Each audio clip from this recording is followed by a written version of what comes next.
Mercedes-Benz, Vodafone, DHL, Alienware, Logitech G, and PaySafeCard.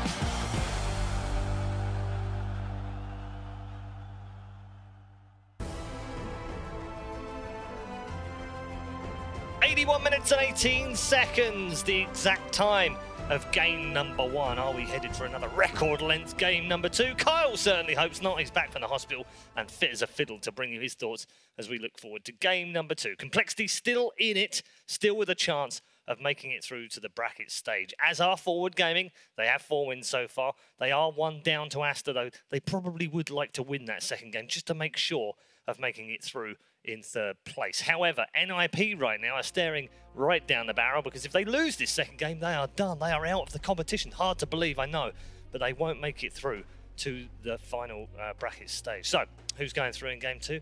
It's been notoriously difficult for compLexity to convert these second games. Is that what is going to happen in game number 2? Let's find out from Kyle and Capitalist alongside. Kyle, you've made a point of this. You've spoken about it regularly over the last 3 days, how the first game, good. They theory crafted, produced great drafts, and they have produced some very good drafts this week in game 1. Game 2, they've tended to not iterate or not move away from it, or rely on something that obviously can be figured out by the other team. Can't make the same mistake again here. Definitely not. I mean, even going to the games against VP and Aster, they did lose both games, but they were significantly better in the first. You just have to be, I don't want to say decisive, but they're not going to get away with a Necro first pick again, I don't think. It appears that they will be first overall once again, most likely first pick and Radiant, which is surprising to me because those would be what I would value higher. But I assume that that just means NiP likes Dire. So interesting there. They banned the Shaker themselves on compLexity, so already they're like, all right, that worked well for us last time, so we're going to make sure we don't do that again. Banning it from themselves. To be fair, maybe they just don't want to have Jackie play Earthshaker again. As an Earthshaker player myself, Cap, I have no comment. Like, here's the thing: it's Snake King drafting, right? So it's like you're not playing that never Shaker again. Box it out, box it out. I mean, it's just like, it's rough because you know, like if Z-Freak's playing that Earthshaker, he would get those Fisher blocks that are important, right? That whole Lina chase would not happen if we get the right Fisher block. I hear what you're saying, but let's not be too unkind to Jackie, because there were times when actually he was very good in that game as well. I know that's why I call him eternal inconsistency, because in one hand he looked like godlike, and on another hand kind of didn't. So it's an 80-minute game. You're gonna get some good echo sounds in there eventually. But there was like so here's another one. Fog pointed out, like when you're going on this Brewmaster, right, and you're dealing with a silencer, you don't blink echo him. You Fisher him and force out the global silence. That way you haven't blown echo, right? It's like those sort of like, it just, you can tell the rotations as well, like don't quite look right. It's just like a more experienced Earthshaker, a more experienced forward position would be able to make better reads and better plays. There's an element of feel there. First pick Phoenix, and we also do see. Wait, why are you hating on first pick Phoenix? No, they left silencer in the pool. Yeah. But the Necro ban from NiP, you predicted that, Cap. I predicted that. No, he predicted. Carl did, sorry, my bad. Gotta give me so yes, you predicted that. Here. Yeah, thanks. He's also predicting the silencer, which very likely it's either silencer or Wyvern, right? I think silencers, as a direct counter to Phoenix, is much preferred. Yeah, and man, I hate to keep harping on this, but I really, you know, we were talking about Lanham the other day, like getting cut from Vici. That guy kept buying boots first in every hero. And every game if he plays Earthshaker, he's got boots, a tango, and 2 mana potions, and I'm somewhat tilted because you don't need boots. But what are boots again? Sorry, I'm at position 5. I don't really have much experience with them personally. No, not me. Yeah. I mean, Ogre again for NiP makes sense, but I just don't really like it too much against Phoenix. You like Lina and against Phoenix though, right? So maybe you keep the same opening of Ogre Lina. Yeah, I mean, I would like Lina more. I just disagree with ever using the same opener 2 games in a row. I feel like it just gives away so much. And wow, I didn't even realize Tiny was still in the pool. That's crazy. I can't believe NiP's going to get that. has been one of their favoured Damn, heroes. Every time it's for... been left out of the pool, by the way, they've picked it. Yeah. In every game that it hasn't been banned, they've picked it. Yeah. They did it first pick in those games. They didn't get Chen. There we go. I would have been down for Tiny Silencer. I think that's a sick duo, right? Yep, Because it covers the Tiny's initiation really well. I'd much rather Silencer instead of an Ogre. I feel like you pigeonhole your draft a bit when you go with these two heroes. It gives away a lot about how you're going to be playing your lanes, limited team fight. And I really like the Axe pick from compLexity. I expected the Necro Axe, but they elect to do it in this game. Phoenix Axe is quite nice. They complement each other very well. And in addition, it keeps the draft open, which is critical. We haven't seen compLexity do it, but a few teams are experimenting with offlane Phoenix. Obviously, Axe can play the 3 as well. So it's just really nice to add a little bit of misdirection, and they're just strong heroes. Do compLexity need to be careful of the Enigma in this ban phase? Possibly. I think both teams need to be afraid of it. Specifically NiP. You like it more against Tiny, the Enigma pick. It's very good against Ogre as well. Sure.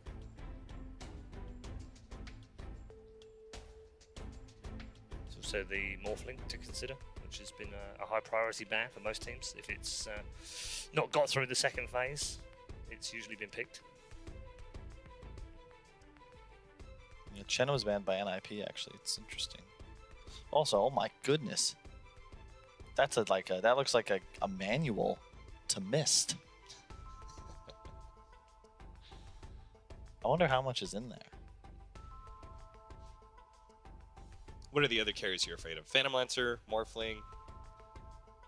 Like Lina is still there. Those are like some of the best egg killers from the core position. Lina ban for compLexity. I think that's solid. It's a Yule's carrier. Although I'll be honest, never mind. Let's not go down that road again. A Lina that itemized traditionally would be very good for ninjas in pajamas in this game. Thus, it's an excellent ban from compLexity. Well done, Kyle, you're learning.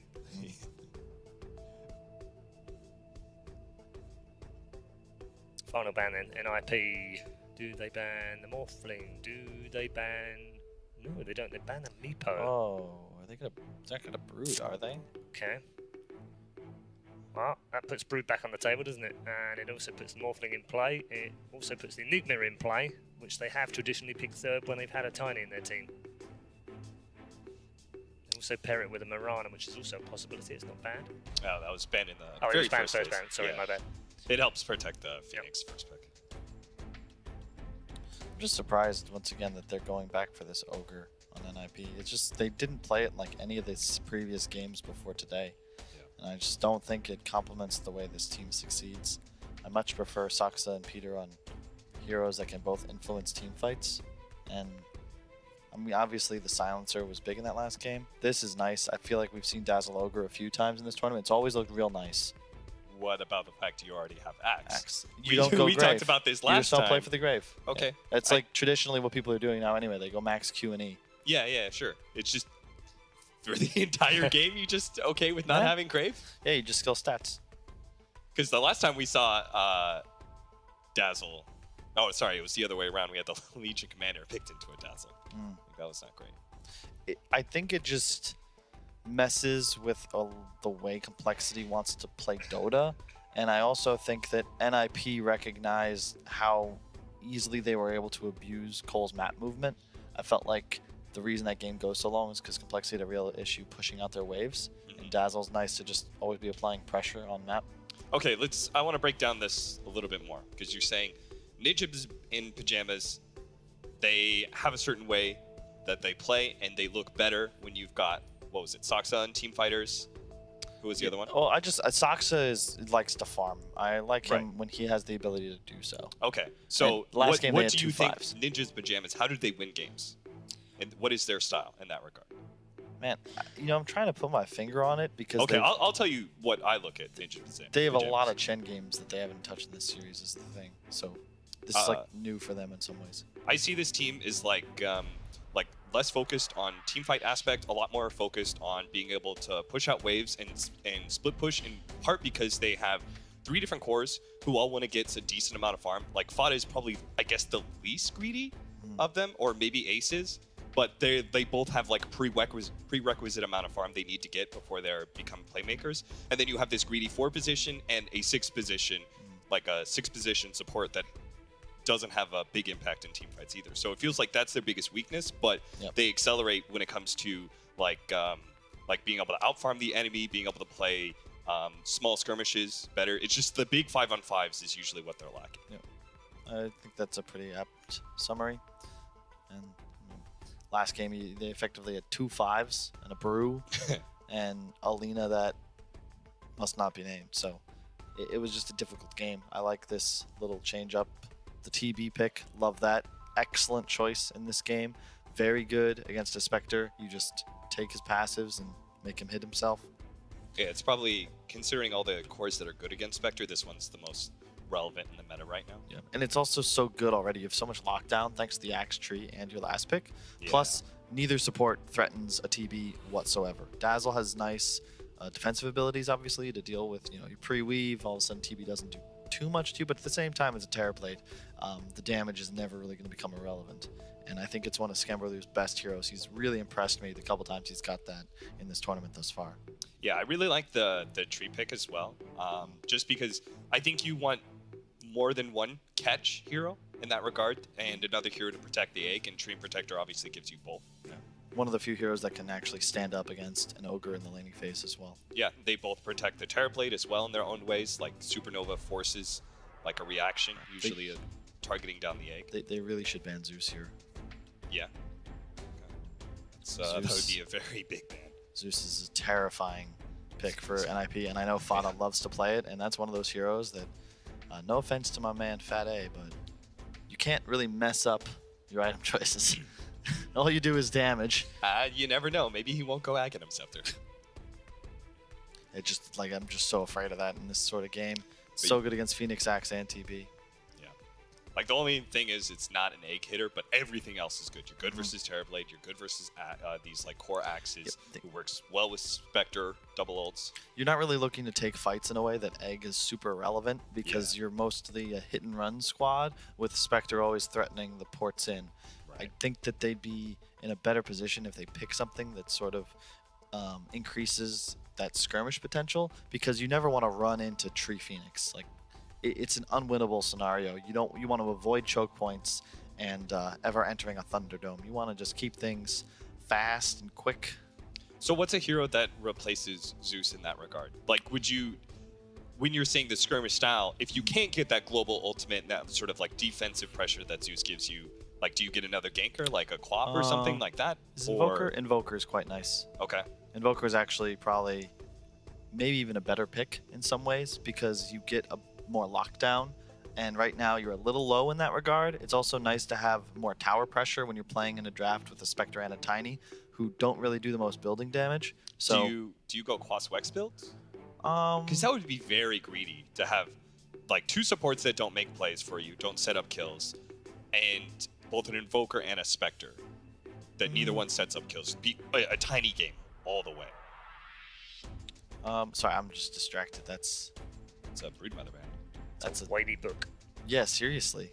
I don't know if I've ever seen. That's every hero ranked against every hero that they're ranked against. Oh. Oh, wow. We've just had a very important piece of information. We're getting the draft right, gents. That's the good news. The bad news is that the drafts are around the wrong way. Which are now fixed, which means Ninjas in Pajamas are the ones that have first pick. Oh, God. Well, bad news, boys. NiP's thoroughly outdraft complexity. Here I was hoping I would look good for a while. I'm thinking this is a great Game 2 draft from COL. They come in with something special and new, and then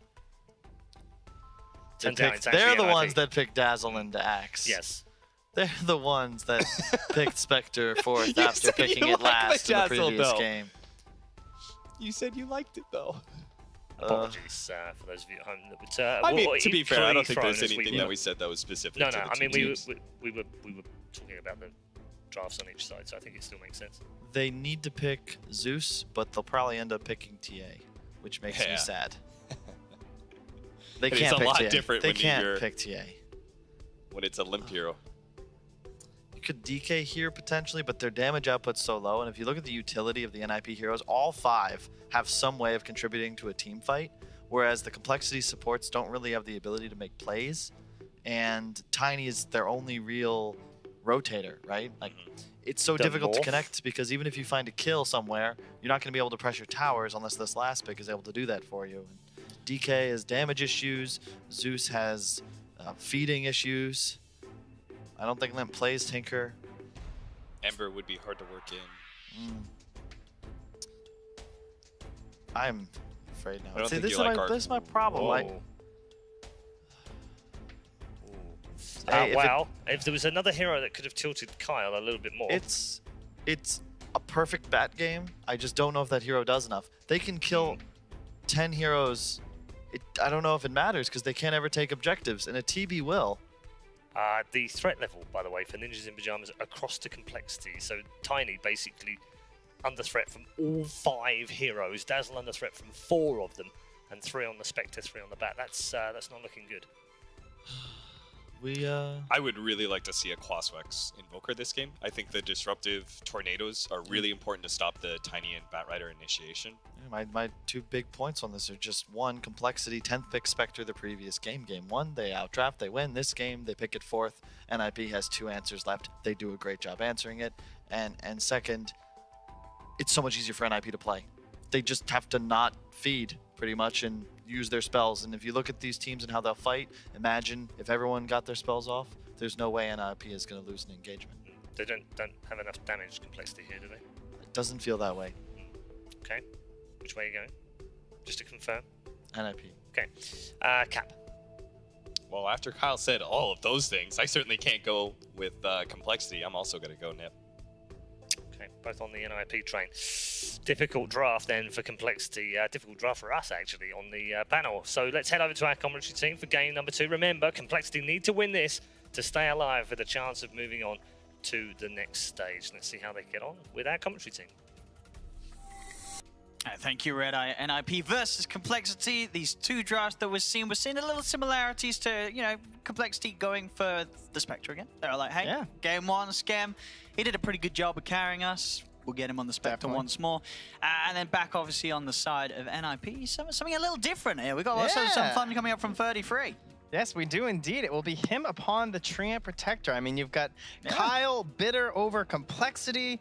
And then you've got PPD and picking Treant and Phoenix for his teams. These are some very iconic duos here that we've got to start. So very excited. As the panel touched upon, this game, it means everything in this tournament. Neither teams can afford to lose if they want to continue their run towards being the champion of ESL One Hamburg. As the loser, they're going home.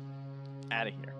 DHL going to take them, ship them up in a box, send them back. You saw Slacks in the management facility. That's the plan. It's going to start shipping players indeed after this one. As here we go, ladies and gentlemen. The second game in this 2-game series of NiP and complexity. Both teams needing that win. Who is going to be able to grab it? So let's talk about some other aspects of the draft. There is, of course, this Dazzle coming into play. It's an Envy Dazzle, of course, and he's going to have to deal with an Axe this game. There is going to be sort of that mid-game portion where Graves, they're not always going to save you. Yeah, and they're getting very aggressive with the Envy on the Dazzle right now, too, just like trying to come and scout out where these cores are, too. So last game, complexity found that matchup that they wanted because they hid their heroes, and that allowed NiP to get all 4 bounty runes this time. Unlikely to happen. Envy, Cold Snap and Battle Hunger upon him. Does take a bit of a beating. But now, in response, they do have Snaking chasing down PPD. They're starting to get the stacks. They're sticking Napalm up, slowing them down. PPD underneath the tower will be able to keep himself safe alongside the Ace Terrorblade. Cole won't dive anymore, but we're starting to see a glimpse of the pressure that they can look to apply on this top lane. I imagine they won't want to leave the Spectre on his own down bottom. Like, no, this is going to go. Someone's got to go down. It'll be the Ogre more than likely, because you want the Dazzle in the lane versus the Axe, because if the Axe ever decides to do any sort of creep shenanigans, you simply Shadow Wave him. I have a feeling he's probably not going to be doing too much of those shenanigans either, though. Oh, look at this. Yeah, they have to actually just TP the bat. Make sure they get some sort of a block, yeah. Pretty frustrating, but got to find your way back to the tower somehow. Yeah, especially with Snaking and the Ogre poised as aggressively as they were. We'll see how well Ace can do in this lane. It could get a little bit tricky and a little bit sticky. Yeah, it's interesting because like you think of this Dazzle actually up against the core axe. That's where it's good, right? But because it's Peter, it doesn't work the same way. In fact, now it's just a bad matchup overall. Because if it's a core axe and he's trying to cut your waves, that's when you shadow wave the creep, and then it does all this damage to the axe, and you have chances at killing him. It's still difficult, but it is a fairly good counter in that regard. Now, though, this is just a support axe and a support Dazzle. So if you're not getting the shadow wave and frustrating the axe in the laning phase, then in the end, we just have Grave versus Culling Blade, which is just very frustrating for Envy. And the mid lane matchup. Limp this game, Tiny, the hero of choice, and Fada's Invoker being brought to the fray. How do you imagine this one's going to go down? As we have seen Limp have, you know, so these lane matchups where he does start off pretty well, but does tend to fall off a lot of the times in the mid game. Yeah. Oh, down bottom, those scam just in a bit. Troll will be okay. Limp, before Tiny was cool, this guy was playing Tiny. Limp was playing Tiny, you know. That was his hero when no one else would do it, and he would go for these nuke builds or even just like Aghanim style builds. One of his signatures. So if anyone can do it, I'm certainly looking towards him in an elimination match to try and carry the team through. Obviously, the hero a bit more popular these days, but Invoker has his own problems. He has gone for the Quas Wex, though. Not going to get greedy and go for the Exort, as might have been a concern, I think, if you're watching this as a NiP fan, and being like, oh, geez, don't get too greedy on us now. It's going to be an overwhelming amount of team fight. And a lot of that coming from this Phoenix and Treant combo that was popularized, I would say, at first by Evil Geniuses back in the day.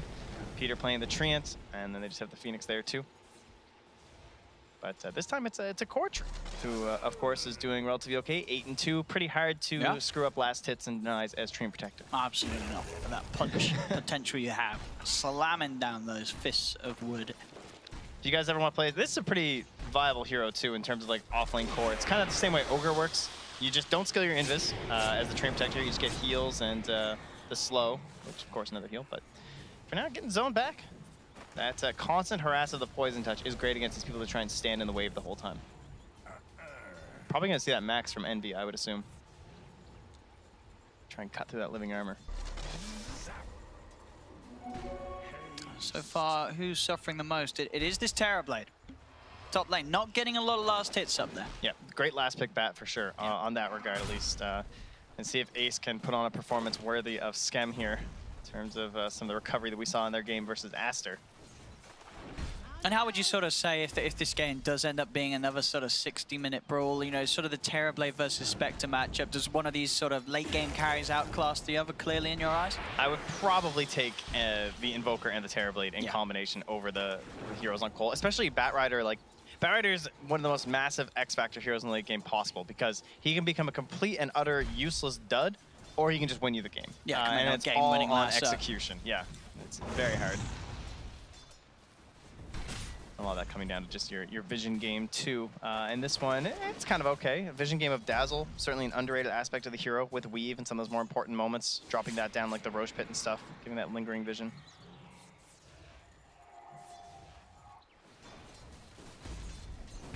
Snaking, continuing to rule this top lane with the help of Z3.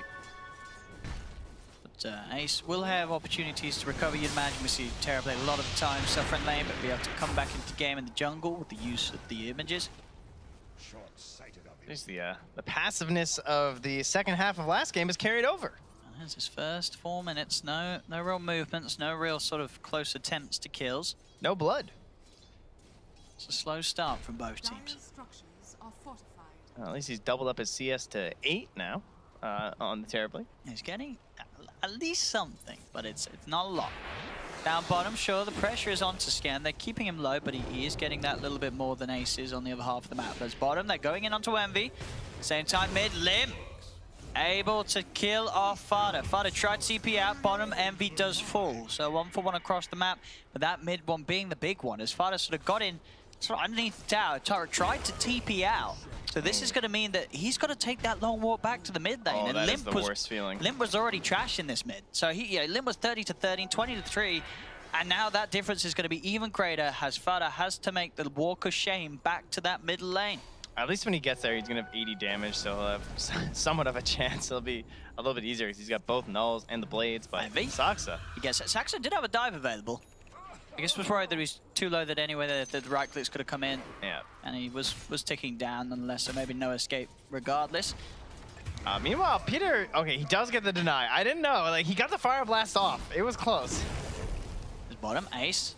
Reflection, Metamorphosis. They'll look to chase down Skem. Quick Heal's going to be there from Envy, though. Keep Skem you really topped want up. that to work, though. Like, this was your meta pop, hoping to get a kill.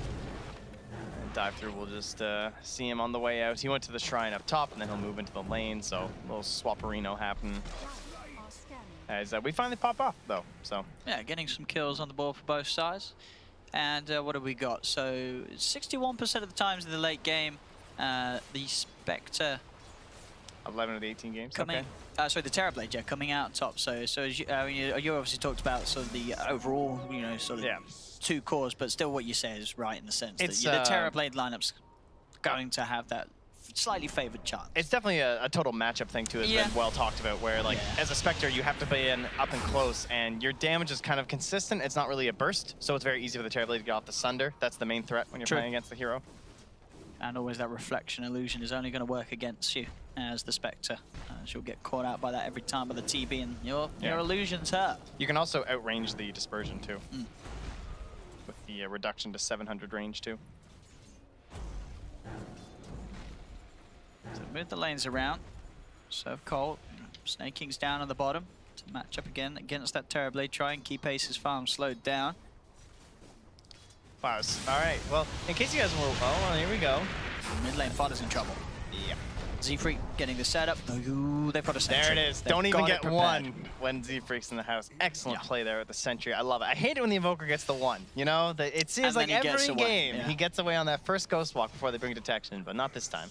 Head in the game there from Z-Freak, very impressive. So I feel like the pressure is on Limp this game to perform because he's given such a brilliant start. You know, he is crushing this mid, but as I say, it does feel like a recurring performance where we see him crush the mid lane and then fall off in the mid game. And as a Tiny, you cannot afford for that to happen. So really looking to see what Limp can make happen with this fantastic start that he's had this game. Yeah, it's all about transitioning that net worth into actual impact across the map. They do have a lot of go and a lot of catch, you know, in terms of getting rune. Oh, DD. Not the best for a Tiny, obviously. He's got damage in spades. He really wants that movement. I mean, because it can set up sort of a combo to be very deadly. No, that's true. Avalanche and a punch. Doing an insane amount of damage. He's heading up to... oh, no, sorry, no, he isn't heading up PPDs at the moment, just sort of getting the pullers. Z-Freak's the one. Keeping eyes on Peter's movement and Peter's attempt to control the wave and control the lane. But CS, as you can see, across all 3 members of Cole, those 3 cores having the better time. As Cole off to a great start in this game too. They will lose Z-Freak. Yep. Bit too deep on that one. Does take a while because he's an ogre, but 3-3 will make his way up here and get the kill. And he is actually going for a Ring of Aquila. Okay, if you guys were wondering if that lane will get nerfed, a Treant Protector buying Ring of Aquila completely secures it. I'm sure. I feel like that's the end of this item. I mean, it's gotta get another nerf. I mean, they nerfed it once, and then everyone was like, "Oh, that's cute. We're gonna still buy it on every core, every stat, every roll." So the Aquila certainly a strong old item at the moment for what it provides for the value. Radiant's top tower is under attack. Top lane, PPD. Moving on to Skem a little bit, pushing him away from the wave, making sure that Skem can't find too much from this top lane. Now he's moved up here. Yes, Treant core is always a little bit awkward. Oh, it's gonna be a good rotation. Just stuck in here from Z-Freak. And Limp's got that DD rune, so they should have the punch required to bring down 33. Z-Freak even managed to get the kill somehow. And Sox is just hoping he can get level 6 soon. I suppose he'll have the tome for himself, but Peter could really use it too, so. PvD has only 1 prior game on Axe, 2 weeks ago on main castle on Brawl. Played it in a win over Windstrike, so. Yeah, definitely not a common one for him, but in the footsteps of Envy and Puppey at this point. Yeah, we know it can work. Yeah. Can absolutely work. And I think especially down the lane in a game against the Dazzle, it's a very strong thing to have. They get the core. They dive forward. There's the lasso response. They're going in with the Haunt, though. compLexity. They'll try their best to take this fight. There's the Tornado coming in and out onto Snake King. Snake King getting popped low with the Cold Snap. They'll lose the bat. The bat for an Axe. Yeah, NiP take the trade. no TP there on Limp because he made the rotation up top. So he couldn't join that fight. Instead, I mean, he did get both bounties up top, so obviously that's still good. But it was relatively close to Radiant Shrine. Maybe could have turned that around for a couple more kills. I saw complexity because that's what we want, right? We just want to see Limp using this great force he had in the mid lane. Yeah, because he's so far ahead at the moment. At least at the very, he's still slowing down the Invoker by quite a bit. I mean, Invoker's below the Bat Rider, who Snaking's been doing great this game. He's got himself the drums, which is essentially a commitment to kind of staying in the lane and continuing to play there. Not going to be roaming around too much. And Top finds a tree. 33. Potentially trouble again. He has the Overgrowth trying to hold them back, but the Napalm already stacking up on 33 and the Firefly available as well. Snake King will chase him down, burn his bark and take him down. Snake King and Z-Freak get another kill onto 33. 6 for 3 now. compLexity, as I say, with a very sort of good hold of the lanes. They've come out just on top. We'll see again with this replay, this play here.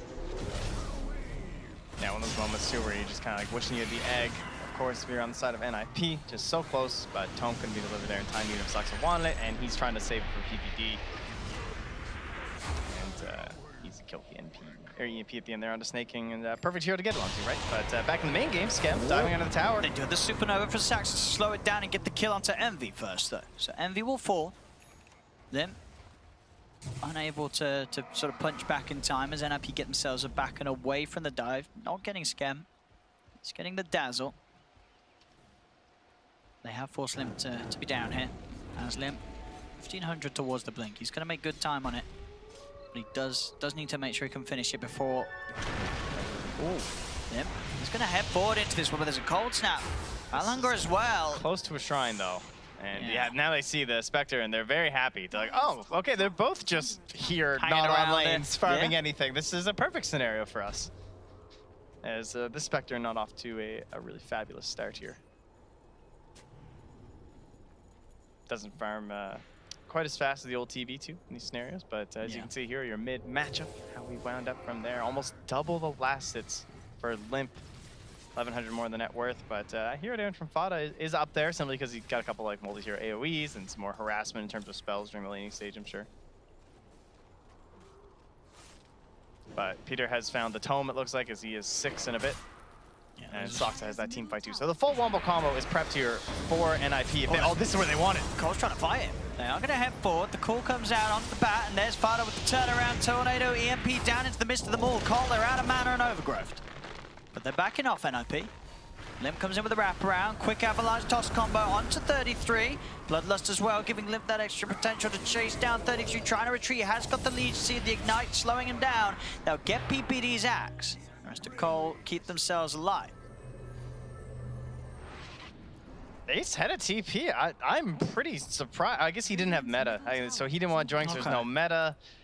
But, I mean, that looked really good. Like a big ulti with the Overgrowth, and you're like, okay, here comes the egg, but then you have to start thinking about things like, okay, but that's a level 1 egg. It only needs a couple right clicks. And the Overgrowth missed a couple of the heroes, and we already used the tornado and the EMP, so if there's no cleanup damage, although it's depressing to lose a couple heroes after what looked like kind of this big wombo combo opportunity, I think that's probably going to be credited to just like the patience and overall good discipline of NiP to not try and take that without the TB, because that's a major damage factor in this game. And they hadn't seen Limp, or maybe they saw the fact that he was like rotating around that backside too because of that ward in the river. So, man, that was so tempting to fight though. It looked like, yeah, really did like the perfect save, but just not quite enough there from NiP to really finish off the combo. At least they didn't feel comfortable with it. So yeah, we'll just hold back, play a little reserved for now. Limp not reserved up top. Quick burst combo with the extra damage from that dagger coming in from Skem. Means they can take down the Phoenix before there's any chance for an egg. Snaking a bit closer to the Invoker, but perhaps a bait as Limp comes through. Blink toss. He's got that blink. There's the setup they need. Getting Fada underneath the tower. Fada's gone. Maybe they can get more. 33. Trying his best to retreat. Snaking on the front. Snaking does have dust available if he needs it. If they want to dive for this, 33 tries to turn and punch to slow down with the Leech Seed. Battle Hunger as well from PPD.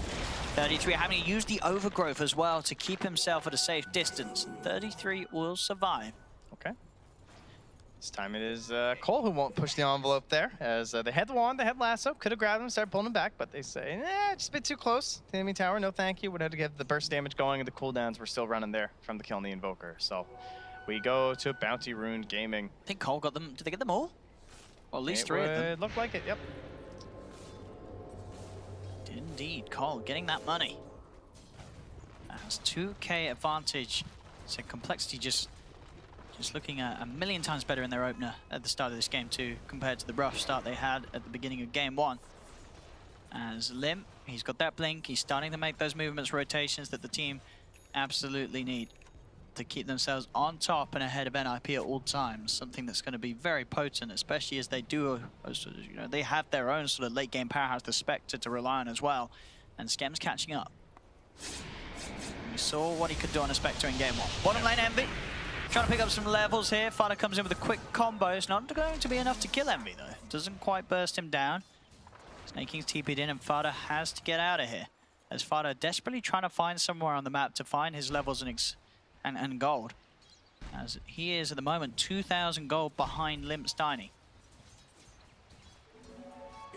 I worry about this game for Cole though. Is, you know, as great as the lead they have now is, for sure, especially when they're playing with a Spectre and you're already ahead, that is good. I do think their team fight is, it's pretty hard to argue that they would have any sort of better team fight compared to NiP. Like the two supports don't really do anything. Weave's cool and all, but in terms of like overall synergy against their opponents, there's not a whole lot of physical damage coming from the Radiant team really. It's mostly magical. Hoods and pipes, BKBs start coming in for NiP, and it's just overwhelming AoE control, whereas they don't have any AoE control on Cole besides Avalanche.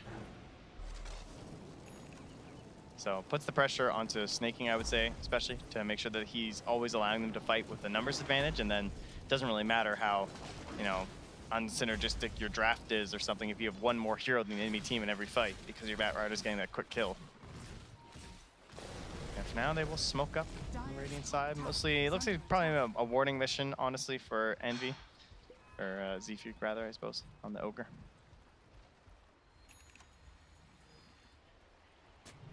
Yeah, not going to bump into each other here, both sides. As each invading one another's half of the map.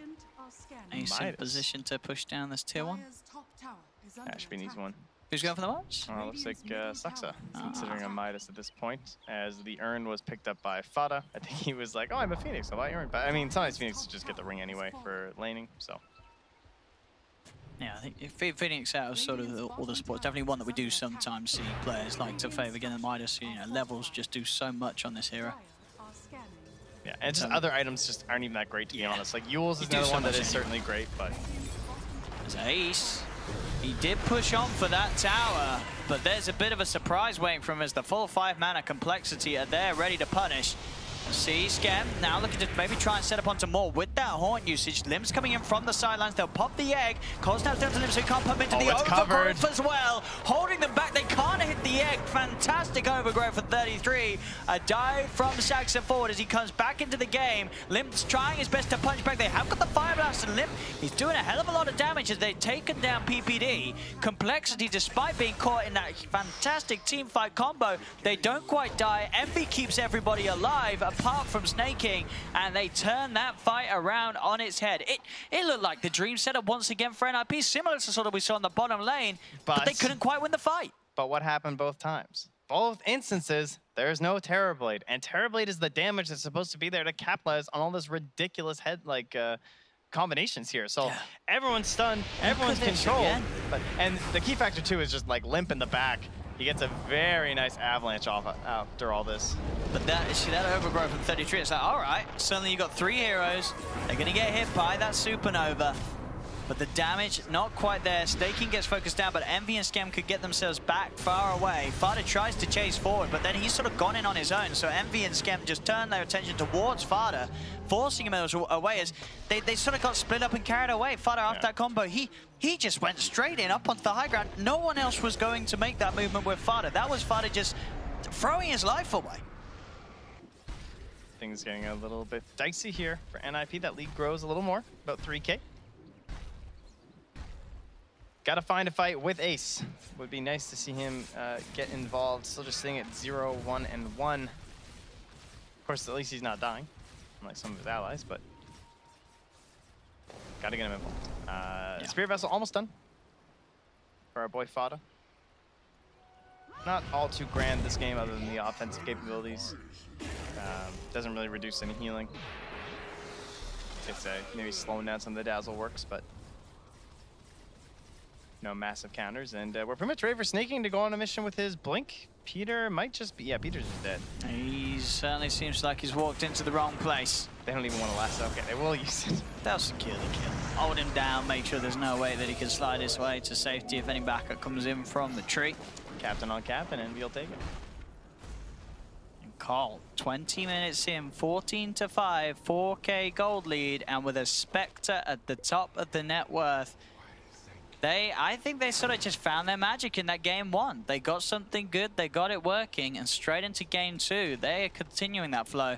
And I think the big difference for me this game as well is the fact that Limp, he is on this hero where he can just make things happen. Yeah. They go in on top. He's like, Limp is doing a million times more what he did in game one. Game one on the Kunkka, he did okay in the lane, and then it really did feel like his impact was, it was the roam. He gets the roam on the Spectre, that's it. But this time around, he is showing us what he can do when he's on one of these heroes that he feels comfortable with and can make these movements, make these plays.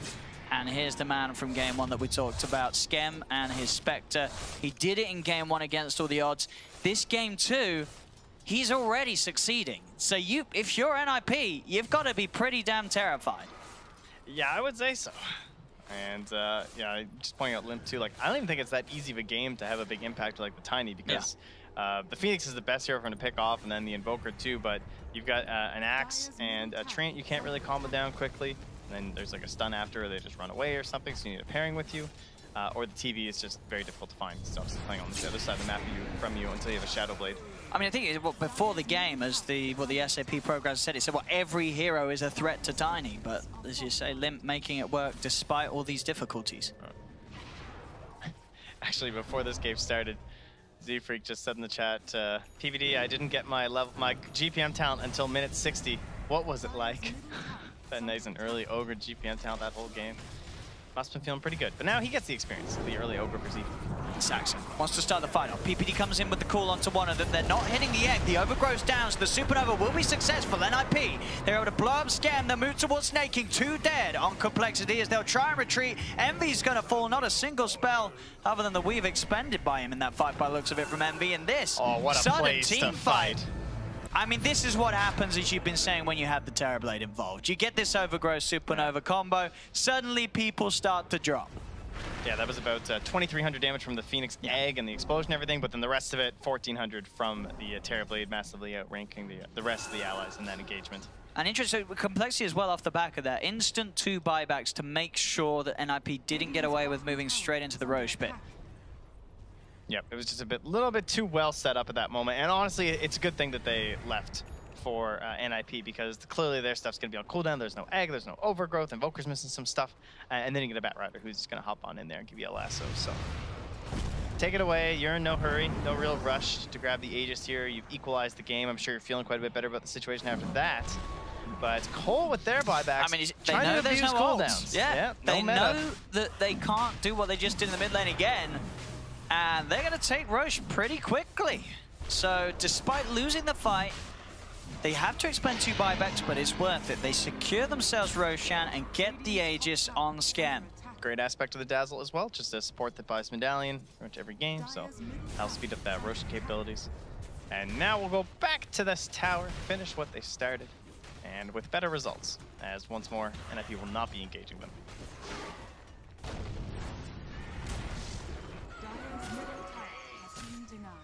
NiP starting to poke at this tier 2 tower. A couple of tips coming out to Fada there. 33 and ace. As he pushes down bottom, you are going to see compLexity sweep across, try and get a catch, and they'll get it. Snaking. Jones forward, lasso onto PPD, back into the claws of Limp. As the axe is gone.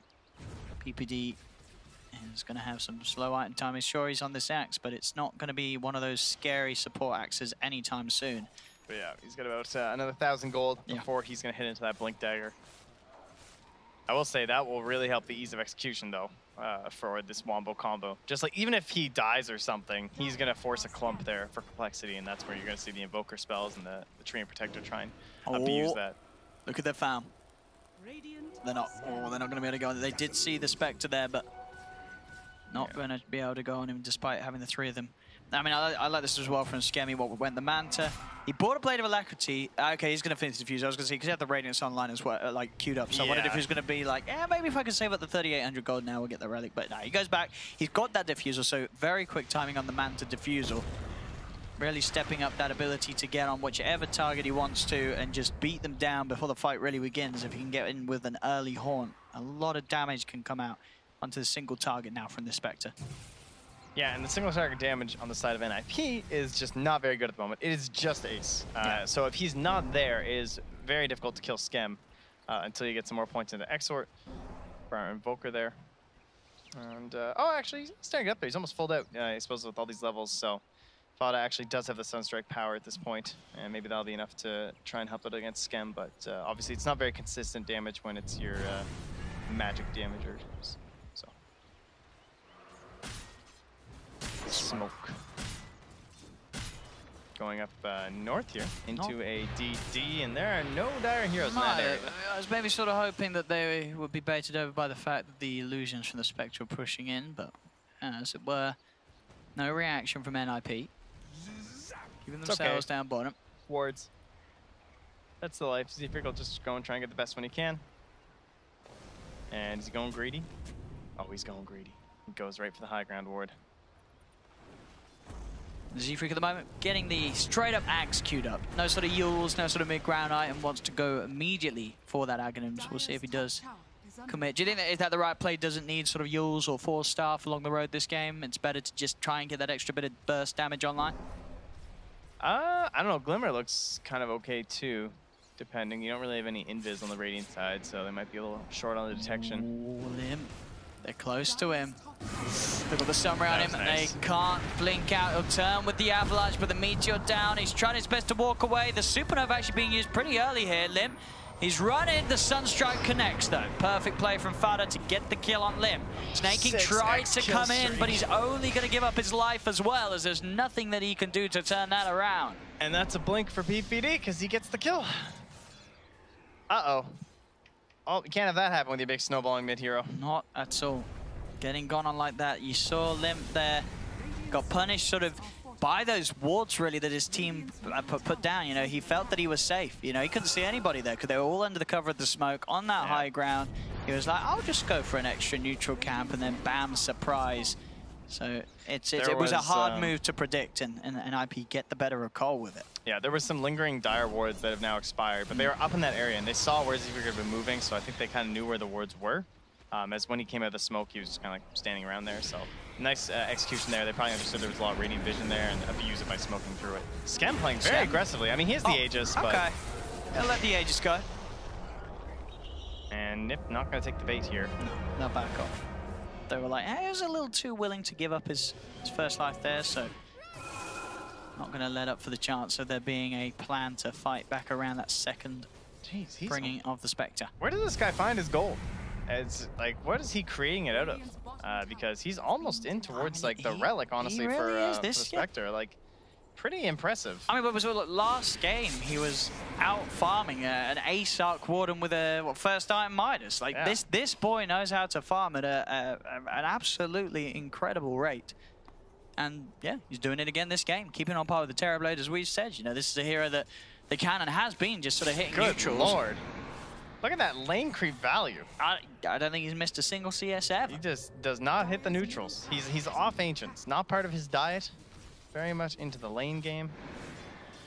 And he's level 20 now because of all this That's another great benefit, yeah. Got that 500 elf on top of it, and as you say, just 400 gold away from having the relic. And we've gone on and gawked about the team fight aspect of NiP, but they really don't have the best solo pick-off. I mean, Train Protector can be there, but you would need a lot of heavy damage to bring down Skem before he could just like haunt out or something onto one of your other enemies, unless you're like fully 5-man. And when you're 5-man, it's easier to read your movements. Skem just doing a fantastic job. You've got the Shiver's Guard finished on Saxa, and also Skadi was picked up by Ace, so really adding to the beef. The Skadi BKB of the Terrorblade. The most classic of Phoenix builds there, the Midas into the Sheep's Guard. Yeah, that's allowed him to get it a good time as a support. And of course, just adding more potential to this already strong team fight that NiP have been presenting. Oh, 91% cooldown efficiency. That's pretty good. That's better than Ace. Ace had more buttons to hit, though, in his defense. He did. You know, Arc War. And he did have 2 Midases. Yeah. I don't know sort of how that works with the stats, having the 2 Midases. I imagine it probably doesn't. It's a lot to keep track of. Yeah. It's difficult. So he may have had better cooldown efficiency on his Tempest Double. No. He does. No, Okay. okay. Pimp just says no. Maybe he's just shaking his head at us. It might just be that. Don't you find flaws in our program, sir? Yeah. Sorry, Pimp. We apologize. Is under attack. Oh, Z-Freak's loving life. He's up there. He's pushing away. Oh, he's going for such a boring item. He's going for the old. Oh, he's not getting the axe. The Lotus instead. Oh, I mean, I think it makes it's a little more sensible, but I would have loved to see the rushed axe. I mean, he queued it up. He can dream, you know. He was hoping that it would be a game that he could get away with an axe rush. Best thing he can do is just get rid of Fire Spirits, it feels like, honestly. Fire Spirits and yeah. I guess. So Battle Hunger? Battle Hunger. It doesn't really it doesn't stop PPD wanting to dunk you. You know, he's still going to dunk you. Doesn't care at all for the return damage that he takes. Z-Freak's taking damage. That looked like the Luna dance in the cogs or something for a Clockwork. You're just trying to cast your spell. Just you're doing what you can. Minus 12-second cold snap talent is taken. Ace has nearly got a Manta style on top of the Ags BKB.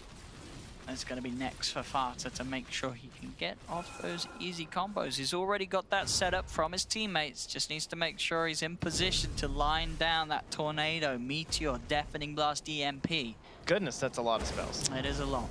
But I can trust Fata to pull them out of his menagerie of magic.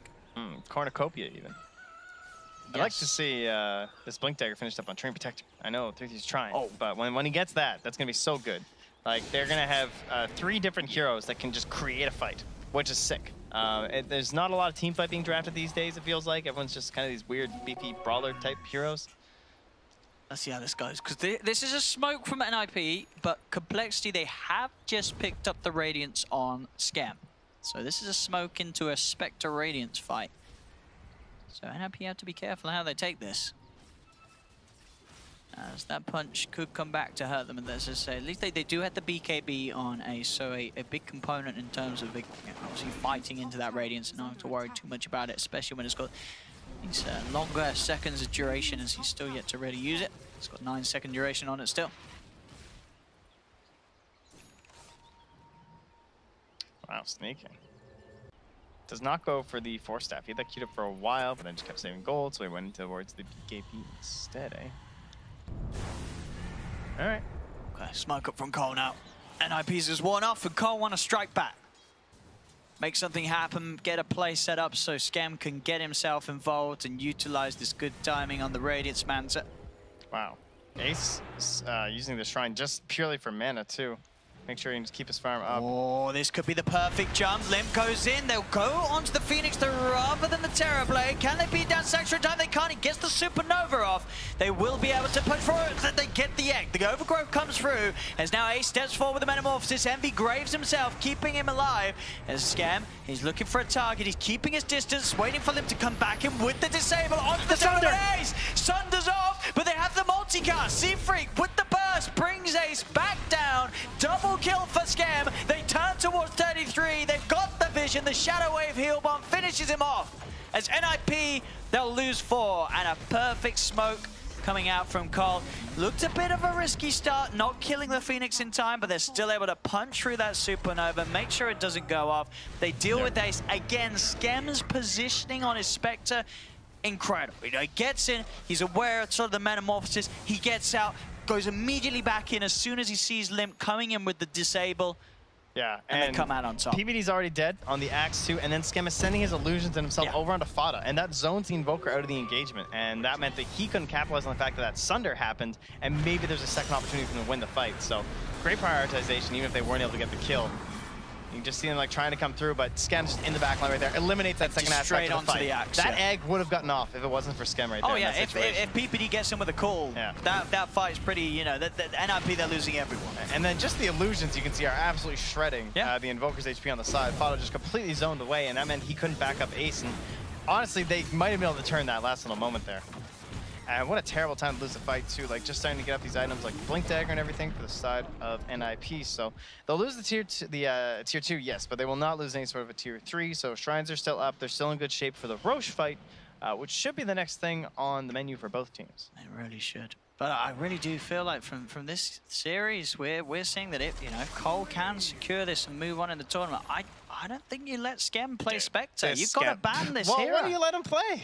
I mean, he's got a crazy Terror Blade, I mean, too. sure, but his Spectre performances, they are as we touched upon, the way that he's finding the farm. I mean, maybe this is just mistakes from NiP in terms of them not pressuring him enough or not being able to deal with the Spectre, but he is making the hero look, as we say, you know, the nerfs, but they didn't do anything. He says Skem is just absolutely owning the game, as it were, with his Spectre performance. They're into the pit complexity. And they'll get themselves this Roshan without any interruption from NiP, and the lead just continues to grow. Sunstrike, too late. Doesn't get a steal at the least, as they get Roshan and they get the Aegis on Skem. Oh, I need a little time out here. I gotta think about this one. What to do now? I gotta restart. That is needed. Oh, snaking's gonna allow. Well, that's nice. Oh, good for snaking. Thank you, Snake. Man, complex having to 2-0. So much pressure coming into this series. It really, and before this series, you consider the game short. You know, both teams are sort of a similar part on the board, but a lot of people would have said complexity after what we've seen touring NiP, not gonna happen. But game one happened. 81 minutes, complexity taking it. Now, this game 2, it really does feel like, you know, complexity, it was their first land. They just needed a bit of time to get the gears working, to start to sort of find the drafts that work. And they're starting to hit the nail on the head. Yeah, and then they won Hamburg. That was it. The story of complexity. This is where it began. I mean, maybe this is the beginning of a beautiful streak for Cole. I like it. I'd say easy peasy at this point. I mean, they have a Spectre. They're 5k ahead. That Spectre's sailing away at the top. You saw what Skem did last game when his team was like, what 15k behind? He's on a team that's ahead now. And NiP, they've got to come up with some answers soon for the Spectre. And is the team fight and the Terror Blade going to be enough? That really is the big question. Because so far, we've seen them come close to pull off a perfect combo, but it has just not been enough to deal with Skem and get that Spectre out the fight. But Terror Blade, but Invoker, heading late. We already said that it looks pretty good for NiP. And you see moments like this, is Alacrity Catapult. They're going to be the first team to get tier 3. Oh, this Skem. Oh, I don't know. Yeah, they have Glyph. Okay. Or else that would have been gone for sure. Oh, they used the living armor. It might be dead. Nah. Catapults go. No, he's going to get it. He's got him. But still, I mean, they're the ones who have the most damage on the tier 3. He's nearly 25 as well on the Spectre. All that lane XP again. Now that extra beef. There we go. Dispersion. Can they get the team fight to work? Snaking's hunting. PPD jumps in. Gets the call. Snaking's in indeed instead, though. The Supernova comes down. There's the Hornet response. Is scared. It's Fada. Oh, can they do it? BKBs jumps in between the two of them. They'll take the Invoke round. Fada, he doesn't have buyback, Trent. No. He is not here for this defense. And they just blew what the Supernova and the Overgrowth. They didn't get anything from complexity. Complexity take a kill. Did he use Metamorphosis to Terror Blade? He did not. So they still have the Metamorphosis, but they don't have that team fight around it. Buyback on the Invoker too. It's just, I mean, that's a Batrider. That's Batrider's MO. You know, he will grab you. They'll get the call onto Skem. He still has that Aegis. Yeah. I mean, he has nothing to be scared of. He'll just move on to PPD. PPD will be kept alive. Living armor. Jeez. Oh, the dagger. They are going to protect Skem. Oh, he's alive. Keep that Aegis safe for now. He's still got it for a good 3 minutes. 20 seconds until Invoker's back up. Complexity, they really want to get these racks before they have to deal with the full 5 man. Yeah, they need to finish something. And limps onto them. Of course, he's absolutely walloping through the barracks. They do have that living armor coming out. I like this. Just be happy with this. It's time to leave. You think that you can't push for more? No, Can't it's push too for more. late. Okay. Invoker's coming back up. Yeah. Take your shrines, play your game. The Aegis still has another 2.5 minutes. Maybe they'll find another shot if they venture outside the base. I like this decision. Play it safe. Okay. And Scam's got a lot of money to spend. He's got 3,500 gold. Yeah. They only have Earn too. They don't have Spirit Vessel, so it's hard to keep Sken fully topped up before they want to go back in. And there we go. They're going to have sort of these big ranks for the next push, you say. Spirit Vessel now picked up by Envy. He's just got it finished. Snake King has managed to go back and get the 4-staff, and a Lotus Orb is complete on Z3. Everything is coming together for complexity. Interesting. 3-3's also skipped the earlier talents. I didn't even notice on the Treant. So he doesn't have a 10% cooldown reduction to keep healing, because they never healed that tier 3 in the mid lane either, as it's still just as low as it was at the first early push. So I wouldn't mind seeing that go back up. And 3-3 sees it now. So there we go. Start the heals. And disc for our Phoenix, right? Moving into the Aghanim Scepter. Save against the Bat Rider, at the very least. It does indeed. He's now Snake King. Firefly up and looking for an opportunity to jump in. Won't get it quite yet as NiP keeping close-knit together. Bashes out on Scam. So we saw what he could do in terms of just locking down backline targets last game. He's got the potential to do it again now. Start these fights off immediately deleting a hero from the team fight. Until that Axe is there, sort of very little save and ways of getting that Spectre off the target. All in all, Limp still keeping these lanes heavily shoved in. As Limp having, as I say, a very impressive game. Did struggle in game 1, but this game 2 looking a lot more solid as he continues to sail ahead of the impact that Fada is able to have on Invoker this match, as Limp's just getting so much more done on the Tiny. Yeah, got himself a Manta too to try and deal with the overgrowth from the Treant Protector. Make sure it doesn't always like pop his BKB.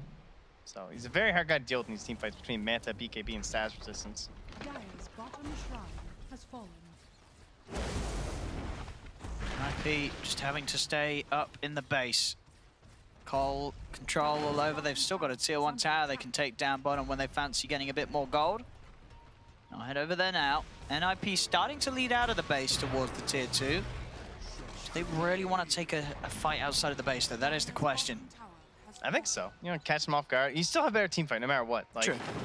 This goal event. Oh, that's when we start then. There's the first call. Cataclysm coming down. Hits onto Limp, but he's very, very tanky, so he's going to be fine for now. Scam trying to get in onto PPD. Mantra, he backs off and away from Ace. Ace with the BKB and the reflection forces back Scam. So they are able to jump in and have a bit of a poke. Neither team really using the ults, though. Both teams holding off. They've still got Overgrowth and Supernova on the side of NiP. complexity, they've still got the Lasso and they've still got the Horn. So just a bit of a jab at one another. I like that meatball from Fada too, tossing on the side to make sure there wasn't going to be a jump in from snaking. A bit of a worry there, but that is true. The meta was used. Thank you, JJ. Just wants to make sure we're aware. They didn't use aggro overgrowth, but they used meta. I mean, he's not wrong. That is a big thing. It's kind of important. And Cole might be all their damage. Yeah, they'll be fully aware of this. So Cole's certainly wanting to strike back without the threat of the metamorphosis. And they go. Limp. Gets the opening onto PPD, he's tossed up. On the side, Fighter comes in with the play, but now Scam knows that they're separated.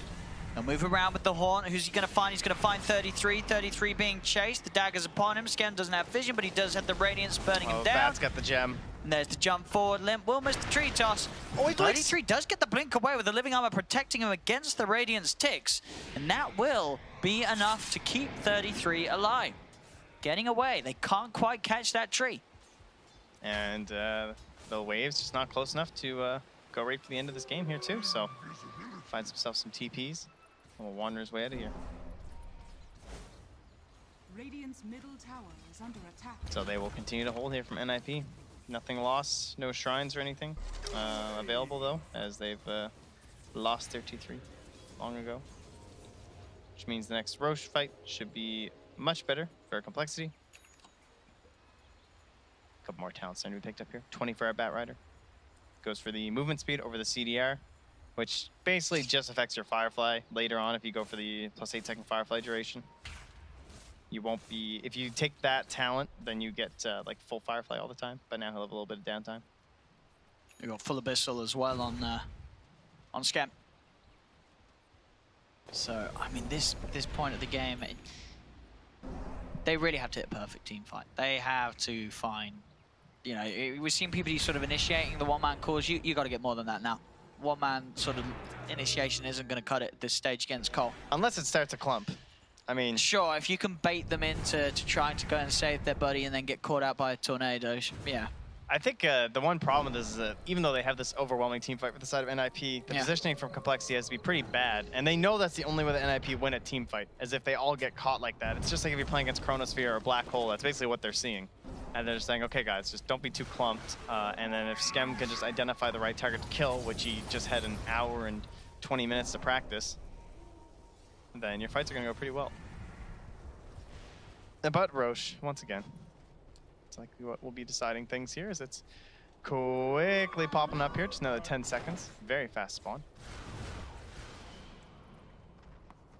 They want that first pick off though. Not gonna find it. Z-Freak wants bounties though. He does. He's setting up for the bounty race. Get some vision for a push onto that tower later on too. Radiant's top tower is under attack. Two down bottom, and NiP though will get the two top. So they're controlling the Roche pit area, which is nice for the side of NiP. But what more can they get? They're gonna try and shove into this tower. Ace is there, almost baiting at the sense, but both teams fully aware where the other is. I'm sure they know that Ace is not here in any sense alone. They have all this vision down the bottom lane. Bit of a waiting game here. Neither team wanting to make a rash move. Gem is still on snaking, so they start eliminating some of this vision around the pit. Still have some up on the high ground. Z-Freak will go wander into it, but snaking won't. So they'll get to keep that, but they take the tier 2. Cole, happy to hand that over. Seem like they want to take a fight there. Not a very advantageous position to fight into if you're Radiant going up that hill, so keep your advantages as much as possible. And they're going to use the advantage of this gem to just move on here and ward up the entirety of the Dire jungle. So compLexity setting up for a very good Roche fight, one would think. Pretty hard to land all this wombo combo if they see you coming. Going to need a smoke play from the Dire and perfect timing on that Roche bit to get it.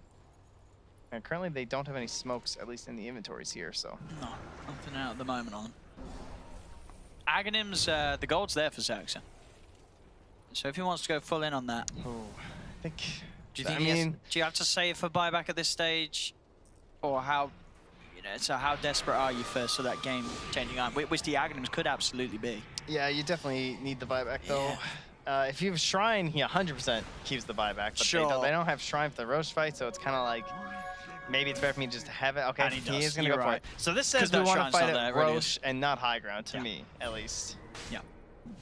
But, I mean, they might not get there in time because Cole are already in it. They do it so quickly, and they're nowhere nearby. So they're going to be sacking this Roche. That goes down too quickly for NiP to get over in time. And this is the third Roche? Yep. So that's going to be...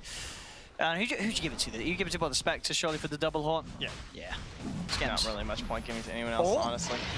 Nearly gets the kill on it. That won't be the case. Roshan going the way of Cole. As Refresh Shot actually the moment being held by snaking. That seems unnecessary. I don't know. Yeah, okay, he hands it off. No, he has it. He does keep it? Well, here's the upsides of being on bat. It's double BKB. Yeah. It's double lasso in case they don't kill the target. But yeah, but on the space, it's double abyssal, double horn. Oh, PPD jumping in, trying to kick things off. The Cataclysm down limb, falling pretty low. There's the grab, they're snaking. He's managed to get the disable onto the Terrorblade now, holding down the Ace TB. There's the double lasso, but there's the save. The Aghanim Supernova keeps Ace safe for now. Scam, Z-Freak, they're trying to fight Fada. PPD will come in with the call to keep them off Fada's Invoker. So Fada can now turn with the Tornado. Scam trying to chase down PPD, but Scam is pretty low. They do have that second life to rely on, as Scam will throw his body forward, get himself on top of 33. The tree falls, buys back straight away from 33. PPD's trying to get back in with the call. He's ticking so low. The right click's coming in as PPD runs back over the high ground, but it's not enough to keep him alive. Scam gets gets the triple kill, and he's not done yet. The bash onto 33. He bought back for this. 33 or 4. It's an ultra kill for Scam. The grave from Envy keeping him alive. He's still got the Aegis to rely on. As there's 3 dead on NiP, they do not have buybacks. They have the meta still somehow on Ace though. And that right there tells you how that last fight didn't go very well. As they're pushing in, and this game and this series, it really does feel as a comparison. Scam has just been carrying that this game so much harder than Ace has.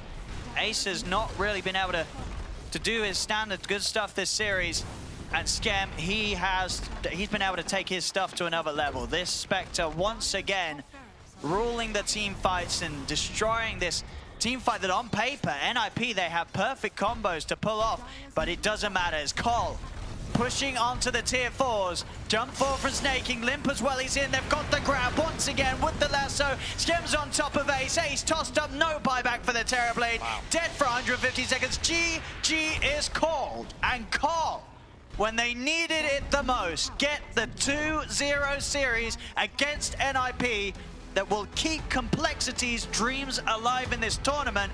And it's the end of the road for PPD and the boys. Wow, that was an amazing tournament played here, or at least an amazing series played by complexity at this point. Like that Batrider from Snake King, that was one of the best looking Batriders we've seen so far here at Hamburg. And yeah, there it is, the end of the road.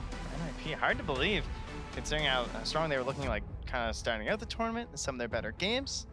But was not enough. And I gotta say, Envy on the Dazzle, a couple nice moments there. It's crazy the cast range he had with that Aether Lens too. Like in those fights, he's just like tossing out some poisons. But I'd be lying if I didn't just go right back to Schem, because that guy played out his mind this series. Both games on Spectre. He really did. Controlled the fights completely with the haunts, always on the right target, zoning people apart. They couldn't execute their Wombo combo. They couldn't. Because the blinks just weren't there. Because you're being haunted upon. Peter focused down several times. Felt like the axe was almost uninvolved in that game. Yeah, absolutely. Well, there we have it, ladies and gentlemen. I'm sure as the tournament goes on, oppositions that come up against Cole, you can't underestimate Schem and his ability to pull out an incredible performance on Spectre. You have to target this guy in the drafts, as he's done it here with the team. Complexity moving on. Back to you guys on the panel to break down that series and that game in particular. Thanks very much, ODPixel and Trent, with your commentary there of a brilliant series. Well done to Complexity. Congratulations for them. A phenomenal performance in game number 2 against the odds, against the draft, and they've come out on top. They've eliminated Ninjas in Pajamas, these 2 storied examples of esports teams who have gone head-to-head for the final place out of the groups, and it's gone the way of Complexity. An incredible performance. Gents, not what we were expecting at all. We said how much difficulty they had in the execution of the draft. They had some potential in it, but it was a tough execution. They played fantastically. Yep. Yeah, that was the first time I feel like players other than Schem really stepped up. I think Snake King had an excellent game on Bat just the entire time, and Limp specifically like crushed Fada mid like real hard. He got the first blood with a nice toss back maneuver. Fada seemed to have like no impact on that game, and Skemberlu just still like been the best player in a few of these series, I'll be completely honest, for both sides. Really impresses me. Skemberlu is definitely something to look out for in the future, whether it's on Complexity or I imagine, like, I can see him next year being on a top-tier team. The way he's playing these heroes, like the Spectre. I'd like it. You're already transferring him off Complexity. Yeah, they might be a top team next year. That's always possible, Paul. That's always possible. There was this one play where he pops the Haunt, and Trent did a good job of pulling that out, is the fact that he ends up chasing away the Invoker entirely, daggering him and then using his illusions to chase after the Invoker to keep him zoned out while his actual hero goes in. There was like a lot of small examples of plays like that from Skemberlu that were super impressive. I think that there was also a big difference for NiP. You can see when Peter plays this axe, you see every other, like even Jackie will get more farm than Peter was prioritizing with his axe. They were actually prioritizing their Phoenix being able to get more farm, which you can kind of understand. That's the position that Soxa wants to be, and this is just the style that they have. But it does make Axe look like a lackluster support hero when you put him in that sort of hard 6 role that Peter always seems to adopt. So he had a couple big taunts, but he would just die immediately after. Like there's no reinitiation potential because you're a Tranquil's Blink Axe this late in the game. You're susceptible to dying to pretty much anything, and that's the thing that they were looking to counter the Dazzle.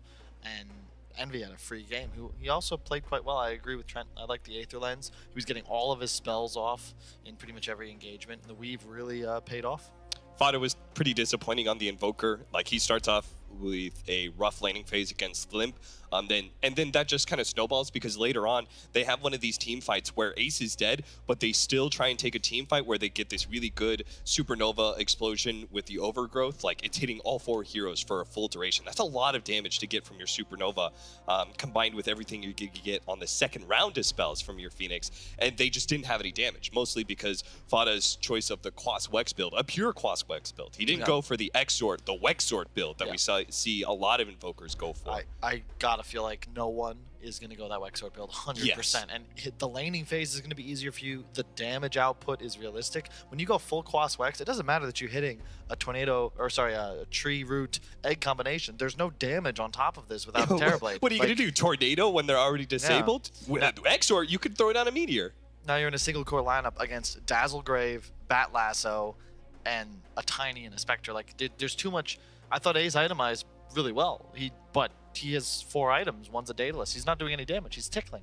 And this is where, like, I feel like there's a trend here with Fada that him as a mid does not look like the old Fada mid. Of course, he's transferring back into this mid position role, and it feels like he's just maybe a little bit outdated, and still needs to kind of brush up on mid mechanics, like the skill builds, like stuff like that. I feel like, you know, that Lina game was another example of, like, kind of questionable. There was definitely better item choices. Are you saying he's washed, Cap? You're really trying to push this wash term quite a bit. I am not one. See, here's the thing, Kyle, is that I'm an analyst, and as never having played professionally, I can never be the one to call a player out. That's why I have you on the panel. So I turn that question back into you, Kyle. I mean, this is the first event, so we'll have to see, but I don't know if I saw him win a lane. And I think he was even the only person I've seen to lose, like, TA versus Invoker. That happened once. That was a bit awkward. It was no one. I myself have been stomped by no one in some lanes here and there. But I don't know. NiP's got to go back to the drawing board. This is definitely not the result they were looking for. Yeah, it's very disappointing from them. We talked about them in the breath that we might see them in the top 2, let alone not get through the top 4. Top 4. I'm not sure if they were top 2, but, it could be in the discussion for sure. I did not expect them to go out in this group stage. 100%. I totally agree with that. Is it safe to say most people assumed it would be an upgrade from Optic? Looks like they stepped down a tier instead of a tank. Like, let alone, you know, they're not going up. It really just feels like a downgrade in some ways, even with the big names added. MVP for this one, as he has been for all 4 games that we've shown from compLexity on the mainstream, is Skembaloo. He has claimed all 4 MVPs. Not really a surprise, perhaps, to Kyle. No. You're definitely a confirmed Skem fanboy now. Yeah, for sure. It's not a surprise to compLexity either, right? No. There's a reason they waited so long for them. You know, all the word from compLexity was they really wanted to play with this guy super badly. So you can see exactly why.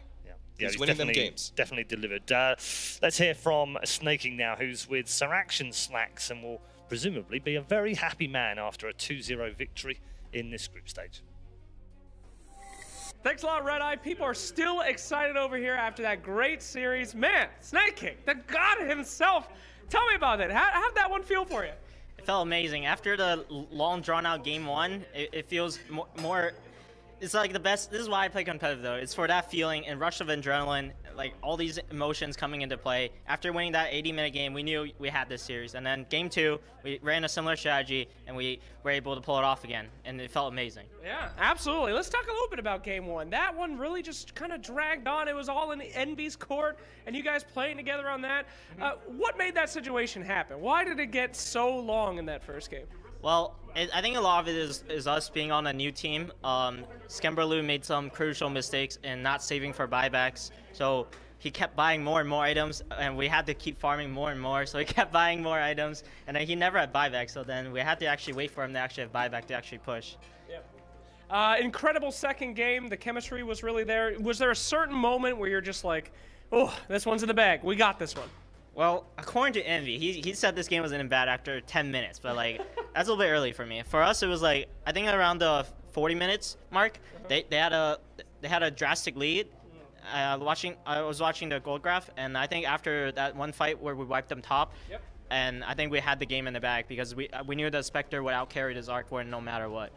All right, well, man, and a fantastic display on an elimination game. It's amazing that you guys are still here. Great plays. Thanks for your time, and we're going to be seeing a lot more of Snake King and compLexity right here. Send it back to you guys. Thanks a lot.